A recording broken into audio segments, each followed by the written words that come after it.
ఆంధ్ర పాలనలో 60 ఏళ్లు వెనకబడ్డ తెలంగాణను సస్యశ్యామలం చేసేందుకు ప్రాణాలను సైతం ఫలంగా పెట్టి కేంద్రం మెడలు వంచి తెలంగాణ సాధించిన వ్యక్తి కేసీఆర్ అని మాజీ ఎమ్మెల్యే పద్మా దేవేందర్ రెడ్డి అన్నారు.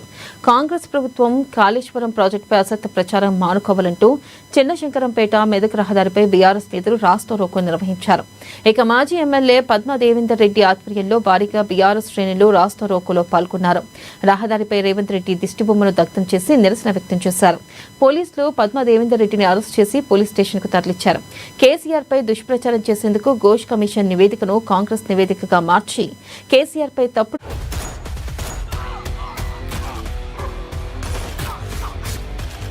తెలంగాణ జిల్లాలకు నీళ్ళిచ్చిండు కాళేశ్వరం నీళ్ళిస్తే ఆ కాళేశ్వరం ను మేడిగడ్డ వంక చెప్పి దాన్ని తొక్కిపట్టి బనకచర్లకు వెళ్ళడానికి కుట్ర జరిగి కేసీఆర్ మీద కుట్రలు చేస్తుంది ప్రభుత్వం కాదా? నీళ్లు రావు తెలంగాణ ఎత్తుగడ్డ మీద ఉందంటే నీళ్ళు ఎట్లా రావో చూస్తారని చెప్పి కాళేశ్వరం కట్టింది. ఈ రోజు బనకచర్లకు నీళ్లు తీసుకెళ్లడానికి కుట్రలు చేయడానికి కేంద్ర రాష్ట్ర ప్రభుత్వాలు ప్రాంతీయ పార్టీలను తొక్కి పెట్టడానికి కోసం చేస్తున్న కుట్ర ఇది. బనకచర్లకు మళ్ళా ఆంధ్ర పెత్తనం వస్తుంది, మళ్ళా ఆంధ్ర పాలన తెచ్చుకోవడం కోసం ఆంధ్ర నాయకులకు తొత్తులుగా మారు ఆంధ్ర నాయకులు ఇక్కడ తీసుకొచ్చి మళ్ళీ తెలంగాణ గడ్డను అప్పచెప్పడం కోసం చేస్తున్న కుట్రలో భాగమే ఈ కాళేశ్వరం ప్రాజెక్టు.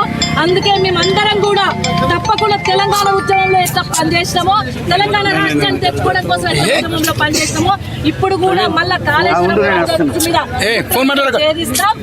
ఇదంతా కూడా ఆంధ్ర నాయకుల పెత్తనానికి అప్పచెప్పడం కోసం కేంద్ర రాష్ట్ర ప్రభుత్వాలు ఆడి ఈ ప్రాంతీయ ప్రాంతాలను పక్కన పెట్టడం కోసం నీళ్లను తెలంగాణకు వచ్చే నీళ్లను ఓర్వలేక ఆంధ్ర ప్రాంతాన్ని తరలించుకోవడానికి కుట్ర జరుగుతుంది. ఆ కుట్రకు వ్యతిరేకంగా కేసీఆర్ ఉంటేనే తెలంగాణ రాష్ట్రం బాగుపడుతుంది.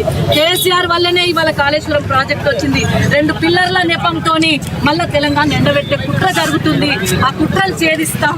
తెలంగాణ ఎండబెట్టి మళ్ళీ తెలంగాణకు నీళ్లు రాకుండా చేసి మొత్తం నీళ్ళ